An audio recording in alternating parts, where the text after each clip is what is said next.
पण यावेळी मात्र मी रागावलो तुझ्यावरती सखू। अगं किती वाट पाहायला लावायची हा?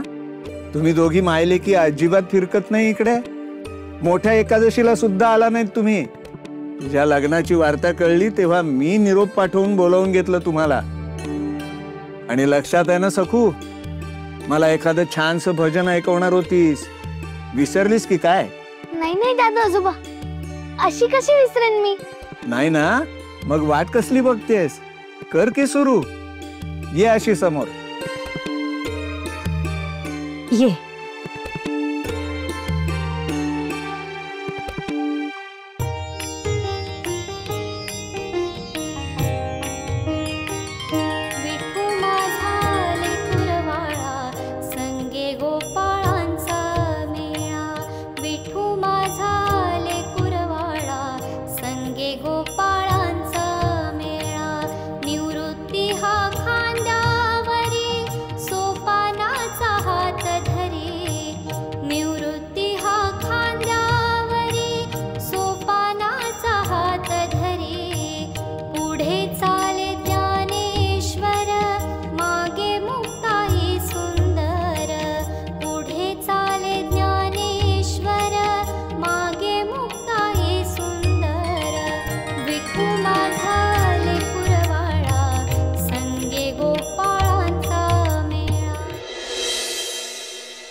हाय का कोण घरात?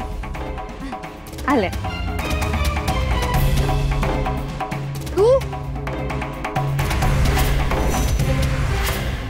तू कशाला आली आहेस इथं? तुमचा आमचा संबंध संपला। त्या निर्दयी मालकाला दरबारच्या लोकांनी धरून नेलं, लक्षात आहे ना? मग का आली आहेस इथं?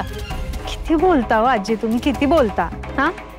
नाही म्हणजे आपला जरी संबंध संपला असेल तरी गरजवंतांचा आणि पैक्यांचा संबंध कधीच संपत नसतो। अय्यो, मालकीनबाई मालकांच्या वर्तान चालवत आहेत किंवा कोण म्हणतो मी? काय आहे ना, सखूचं लग्न जुळल्याची बातमी आली कानात। खरंच सांगते, लय मन भरून आले बघ। मग काय आता त्या शुभ कार्यात खोडा घालायला आलीस? सखूचं भलं होतंय ना, पोटात दुखत असेल तुझ्या, म्हणून लग्न मोडायला आलीस? नाही आजी, मी कशाला लग्न मोडू हा?